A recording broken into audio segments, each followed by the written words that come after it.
Bismillahirrahmanirrahim. It's me Sayyid Muhammad Hassan Raza from mathemath.com. Let's start with question number 5 and fifth part of exercise number 5.1. The statement of this question is 25x square minus 10x plus 1 minus 36z square. We have actually to factorize this question. तो हमें सबसे पहले तो ये statement ये बता रही है कि ये क्वेश्चन का इतना पार्ट, यानी कि क्वेश्चन के 2 पार्ट्स हम बना लेते हैं। एक क्वेश्चन का ये वाला पार्ट है, दूसरा ये वाला पार्ट। तो ये वाला पार्ट जो है ये एक कंप्लीट स्क्वायर बन सकता है। इस पार्ट को कंप्लीट स्क्वायर बनाने के लिए, क्योंकि अब ये 10x जो सेंट्रल पार्ट है ये माइनस में है, इसलिए ये माइनस का फार्मूला यानी a माइनस बी के होल स्क्वायर का फार्मूला यहाँ यूज होगा। तो a माइनस बी का होल स्क्वायर होता है a square plus B square minus 2ab।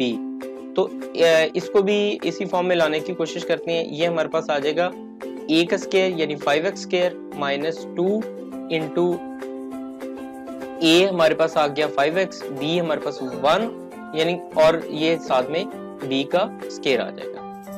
और ये जो 36z स्क्वायर है इसको हम लिख सकते हैं 6z का होल स्क्वायर। अब ये जो क्वेश्चन का इतना पार्ट है इसको हम सिक्वीज करके a माइनस बी का होल स्क्वायर लिख सकते हैं। तो a हमारे पास है 5x, b हमारे पास है 1, तो ये आ जाएगा 5x माइनस 1 का होल स्क्वायर माइनस 6z का स्क्वायर। अब जो एक फार्मूला हमारे पास अवेलेबल है कि दो स्क्वायर्स हो दरमियान में माइनस हो, तो इसको हम एक दफा ऐड करके एक दफा सब्ट्रैक्ट करके लिख सकते हैं। तो इसको हम लिख सकते हैं 5x माइनस 1 प्लस 6c और 5x माइनस 1 माइनस 6c। तो अब सिर्फ नेक्स्ट स्टेप में हमने इस तरह किया कि कांस्टेंट को सिर्फ साइड पे ले गए हैं।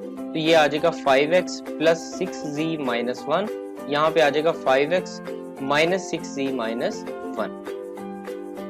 क्वेश्चन में 5 का फिफ्थ पार्ट कंप्लीट हो चुका है, हमने इसे फैक्टराइज कर दिया है। अगर आपको इसमें कोई कंफ्यूजन है तो आप हमसे कांटेक्ट करें। हमारा यूट्यूब चैनल अवेलेबल है, आप उसे सब्सक्राइब करें और बेल आइकन के बटन को प्रेस करें ताकि हमारी लेटेस्ट वीडियोस और अपडेट्स आपको मिलती रहें। Thanks for watching mathemath.com।